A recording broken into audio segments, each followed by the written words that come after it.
Hi there, welcome back to another chat with one of our amazing students who qualified last summer, so 2020.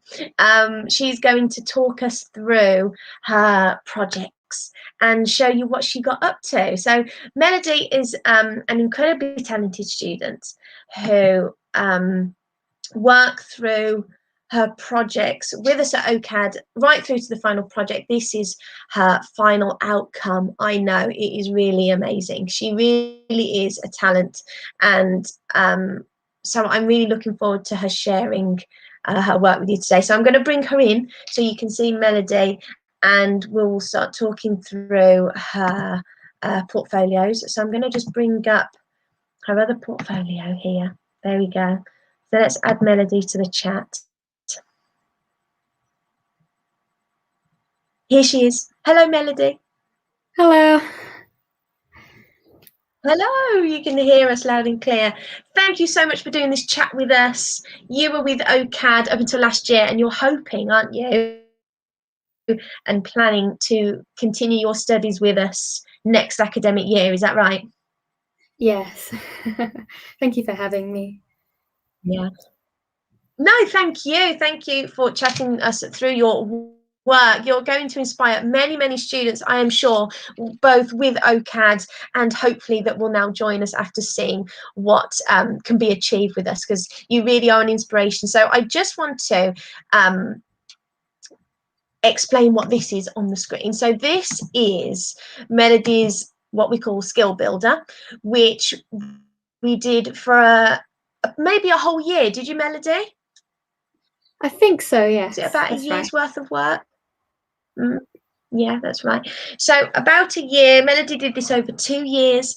And so this skill builder are all the tasks. There's 17 tasks that we do. And so we're just going to skip forward. So we do lots of practicing of forms. And we go on to some still life. Now, students don't have to do this in order. Did you, Melody? Did you do these in order? We did them at random, but it wasn't random exactly, if you know what I mean. It had a purpose for the way it was set up. Yes. So more like you were following the live lessons we were doing. Yes. Yeah, okay. So some students prefer to do this in order, you see. So I'm just explaining, obviously, for people that are unsure what we're looking at here. And they're kind of numbered 1 to 17. And some students like to do them in order and follow that progression. But we have live sessions. And so how Melody is explaining is that she was kind of working through them more randomly, although it's all pieced together here in her portfolio in order. Let's see, can I scroll down some more? There we go. So she went on to charcoal, and she's going to just tell us a little bit about her still life here. Where's your, there. So that was your photo. So even composition, you were kind of learning about that, weren't you, Melody, at this point, and trying to get lots of tone and texture into your work. And there's your lovely drawing. What would you like to say about this piece in particular? I guess it was something that, because I've never really done realism before, it really helped me understand the shading aspect and details. And it also, linked to photography, which I hadn't not much experience in either.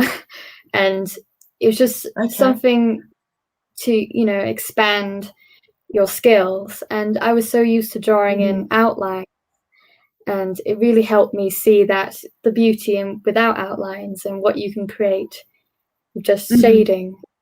I see. You did amazing work with the shading. I mean, you're saying it as if you didn't have much experience with it, but your talents, obviously, your progression came through really, really quickly. So obviously, doing all that illustration in the past, because Melody likes illustration, don't you? You were character building and doing lots of that kind of art before you came to OCAD. So as you say, it kind of pushed you down the realism route to kind of learn about how, without the outlines, I understand what you're saying, and how to create these forms. But you kind of took it in your stride and kind of built that skill real quick. Was charcoal hard? Did you mind using pencil and charcoal? Because they're I very think, different. yes, I think pencil was more my thing because it wasn't so messy, I guess. But Yeah. I think it was good doing charcoal because it also taught me, how to use it. And even realism, traditional art helps with illustrative art. So it's good to know Yeah, both you think sides. so. Yeah.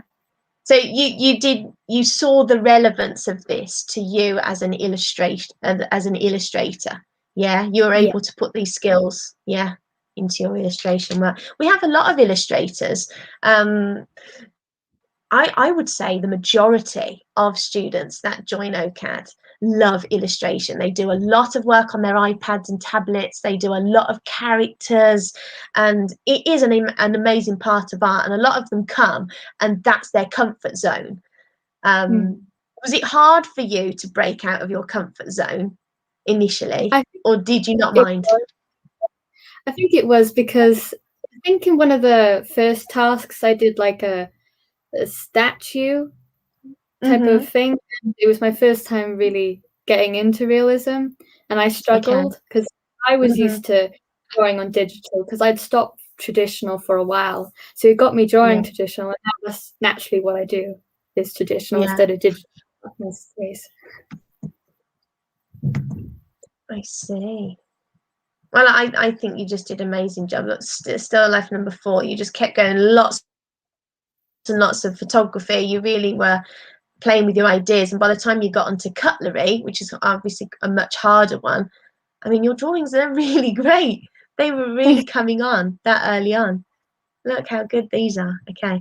So, and as you can see, Melody did lots of practices. You really went into it, didn't you? And you wanted to perfect all of these different skills that we were doing in lessons. See how many pages that was of development there. Great stuff. Okay, so what about, let's talk a little bit about portraiture, because I mean your drawings are phenomenal, and you can see here just how talented Melody is, and that your illustration skills clearly helped you so much when you went onto this. But your final project was portraiture. So what was it about portraiture that you really liked? I guess I love capturing expressions and capturing people, it's like in the old days when you didn't have pictures, you'd have painting people, and that's the only way to see. And I just find it so fascinating, the human face. And because of illustrating, that's what I was used to drawing. So going into a more realistic aspect of it, even though you can still see it's kind of illustrated. A little, but you know, everyone does have their style, and we kind of want people to have their style, but you can see details in such an extraordinary way. I mean, you do work, even though you add these personalities to your drawings. That's kind of what makes them so wonderful, to be honest.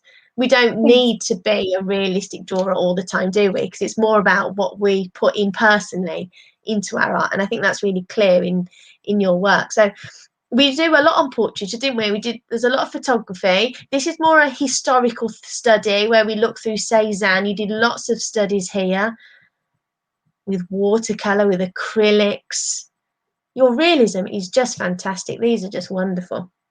So let's see, you must have developed your own still life now for Cézanne, and let's just have a quick look at your outcome. I mean, people watching this will see how many pages of work. I mean, this is hours of work, isn't it, Melody? Yes. It does take time to come together. Annotation as well. Yeah, it takes your reflection on it. You were a bit worried about that at first, weren't you? The kind of written aspect. But as people can see, you didn't shy away from that. You kind of did really get to explain and express yourself with your writing. Did you find that hard at first?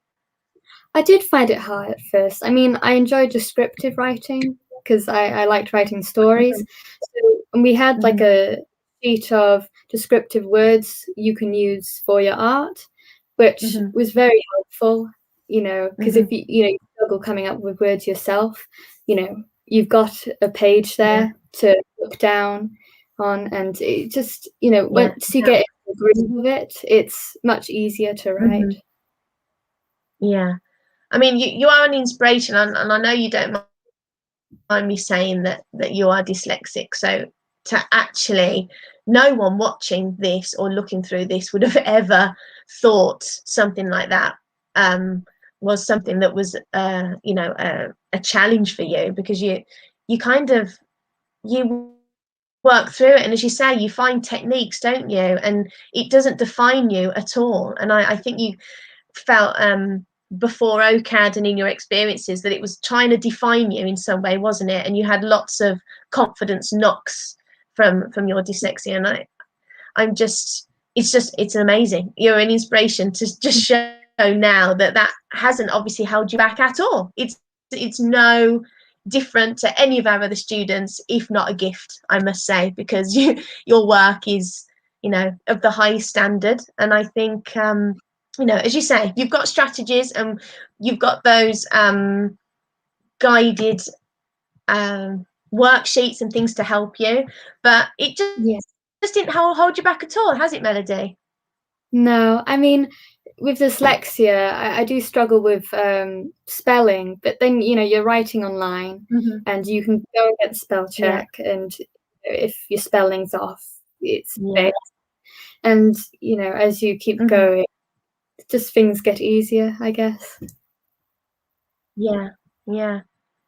Well done, Melody. I just think for some people it's a, you know, something that it's a challenge, and it knocks youngsters' confidence, especially when they're told that, you know, things are done wrong, and it's, you know, it's going to hold, you know, stop them doing whatever they want to do. But I think this is a clear example that is just not the case. So anyway, back to your art, fantastic stuff. So all this photography, I'm just scrolling through this because I want to get through to landscape, because you did a great job of these landscape works. Do you want to talk through what you kind of did for landscape?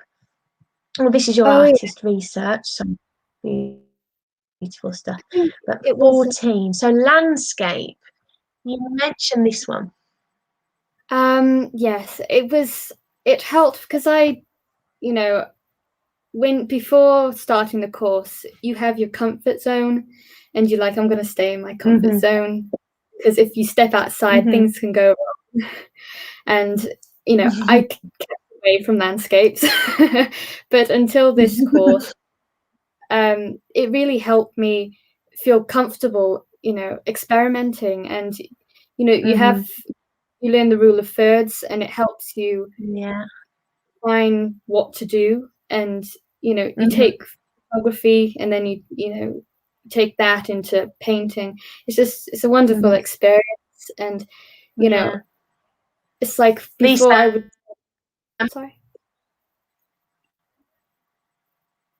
was saying before, you know, I would have never painted trees so many times to get the photo right. But, you know, it pushes you, and you know, sometimes you need to be pushed to improve. And I'm going through all these pages as you're talking through it. You have a lot of research and a lot of samples, as you say, lots of trees, lots of texture, lots of different techniques. Your photography was lovely as well. So many paintings coming together. Was this for your final outcome? This is the finished piece, yeah. Oh, yes. It's because, you know, you could also take artist inspirations, and it's lovely, you know, experimenting in their style, because it also teaches you something that you can import into your style. And you might discover, you know, acrylics was something you really like, even though you haven't tried it before. This is lovely. I just love it. Thank you. I just keep looking at it.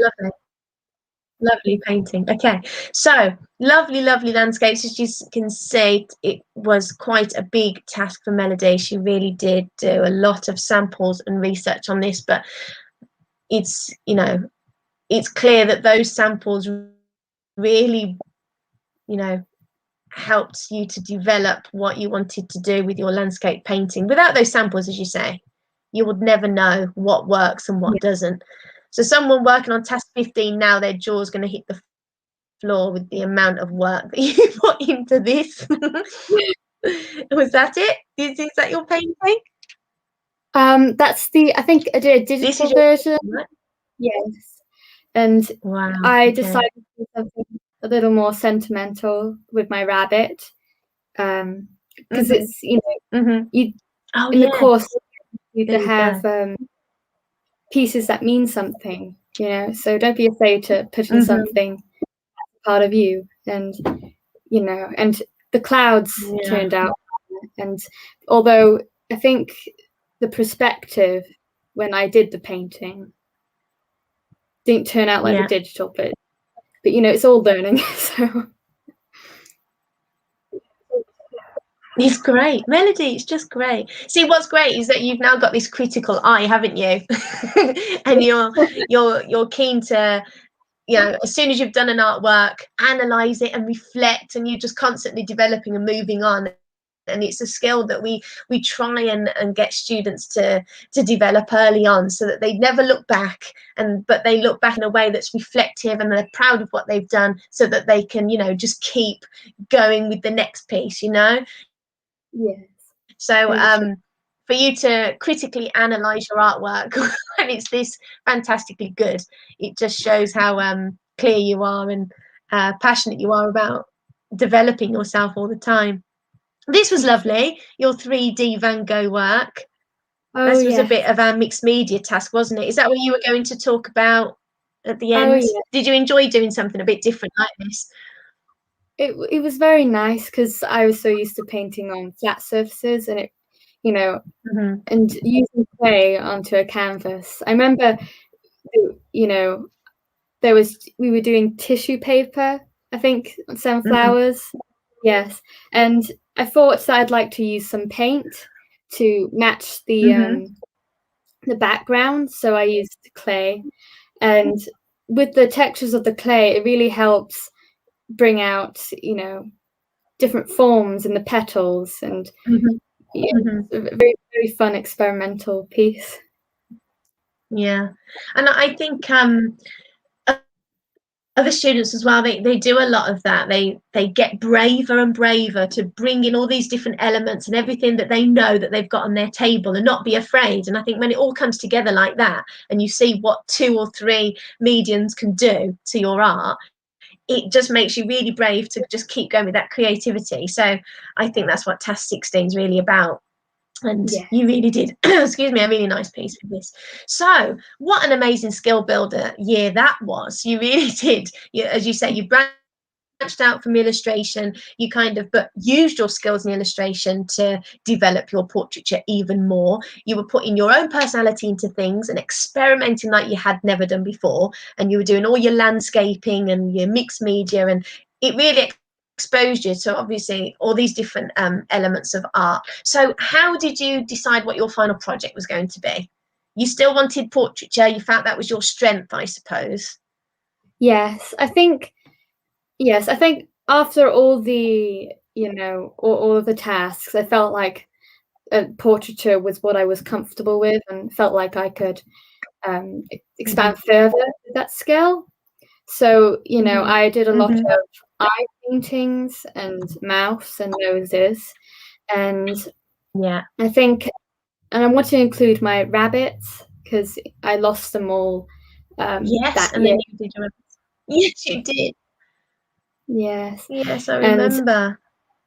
I remember I was going to do my first rabbit, but then this virus came and they were gone. So I wanted to completely switch it, which, you know, you had to get rid of what I was doing and put something new in. But it was worth it in the end. And it got me to do a graphite drawing of animals, which I've never done a realistic drawing of an animal before. And it taught me how to draw fur, and you know, you had done it before. Look at these beautiful drawings. And with the course, they showed you, you know, how you don't need to press your pencil. You know, you can use different shades of pencils, and you know, it's just a piece to work on. Time consuming, but it was nice to work on. Yeah, time consuming, definitely. Wow, these drawings, as you were talking, to scroll through this and to remember what incredible art you honestly, Melody, it's out of this world. So just to give some more context to this, like what you were saying, Melody took lots of her own photos. You experimented with faces and facial features. You did lots of pencil drawings to learn about the forms and the tones of all of these elements that you're going to put in your painting. You wanted obviously a self-portrait, so it became a very personal project, didn't it, Melody? As you say, you had your rabbits, you were going through a hard time because obviously you said that the virus came and you lost your subject, and then it was, you know, a highly personal thing because obviously you've got all that going on at home. It's a big part of your project, but you kept going with it, didn't you? Things had to develop slightly, but you kind of came back to that idea. I think you had a bit of a block at the end. I remember you thinking, can I just draw and miss them out entirely? Do you remember that? And you were having a bit of a, not a Yeah. crisis, but one of those every student has them where they're like, what am I going to do now? Like, that wasn't my plan at all. Yeah. But I think it shows that art develops. I mean, this is a whole year's worth of work. So, of course, what you go out to do in month one is never going to be what it's going to be 6 months or 8 months down the line. You never know what is around the corner, as we know from this awful pandemic that we're in now. You never know. So with art as well, it's personal and it's ever changing. And I think your project, it kind of took you to a place where you had to really rethink things halfway through. Well, not you were beyond halfway, really, weren't you? You were more into development when you Yeah, started to think, do I change it, weren't you? You were quite far. So this is that's right. Melody's artist inspiration.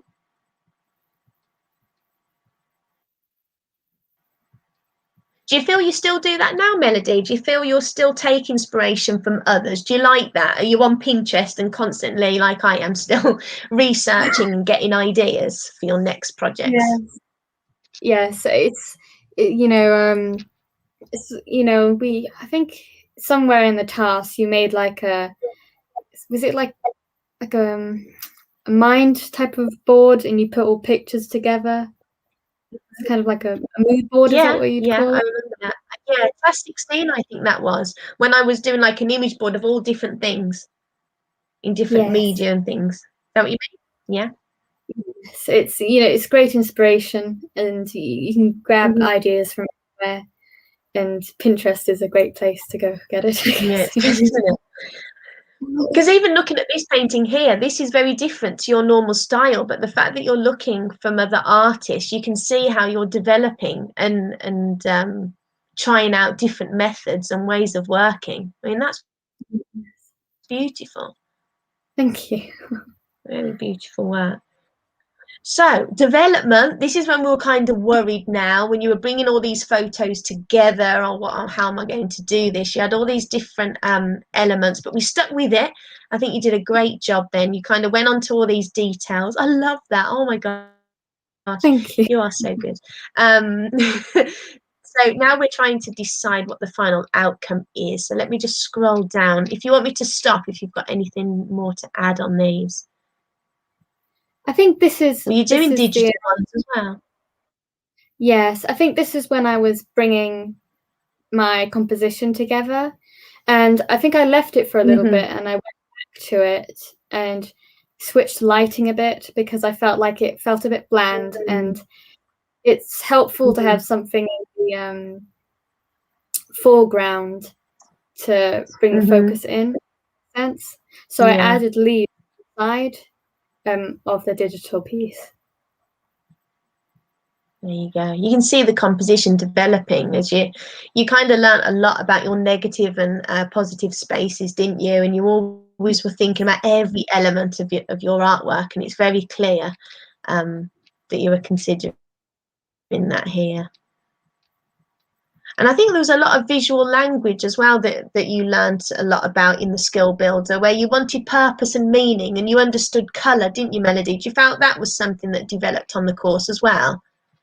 Oh yes, I feel like the whole course just, I guess, helped push me. And I felt, before, you would do, there's a task for colour, and I don't think I got to do that task because the other ones, but I did look at it, and it just helped me understand, how to bring colour together. I felt in the end, with the piece, I feel like composition-wise, I think something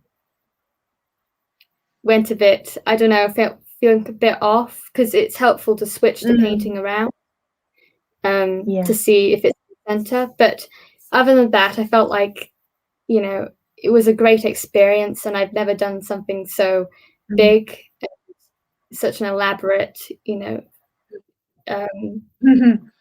Outcome before. I suppose, your illustrations would have always been quite small, wouldn't they? Or like your digital drawings would have always been refined to, confined, to kind of the iPad size, I suppose, or the tablet. Yes, I feel like. What size was your final painting? It was, I think probably about that big. I think it was. Okay, like A2 size, maybe. I think maybe.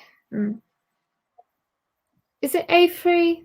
I guess kind of. I guess if I get kind of double A4. Have you got?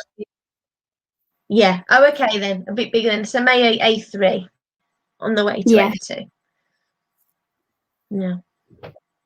Lovely. So gorgeous. So as you say, obviously all the colours and all the meaning, you created this wonderful final outcome. And just so people know, the level 2 art and design course is a pass or fail, and we have to cover lots and lots of evidence to pass the course. So there's a lot involved, a lot of different experiments, and that's why the tasks are so varied.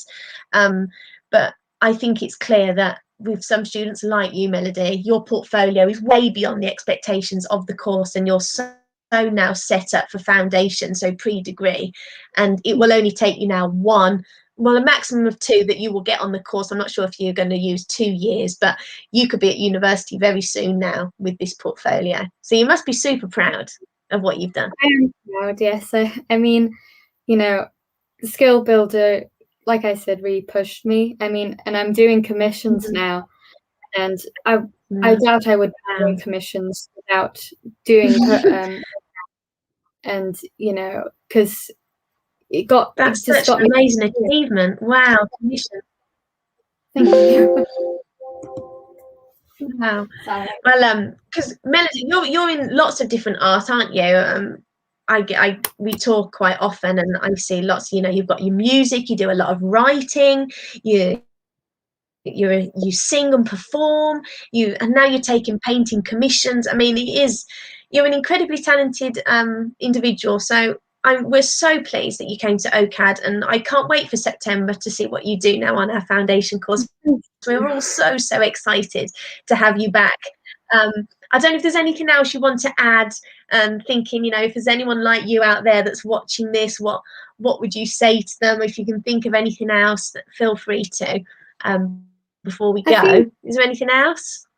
I think, when doing the course, if you do meet a blockage, just keep going. I mean, there was a task where I really struggled, and I kept trying and trying. It was a portrait of me and my rabbit, and it just wasn't going well, but I stopped and continued.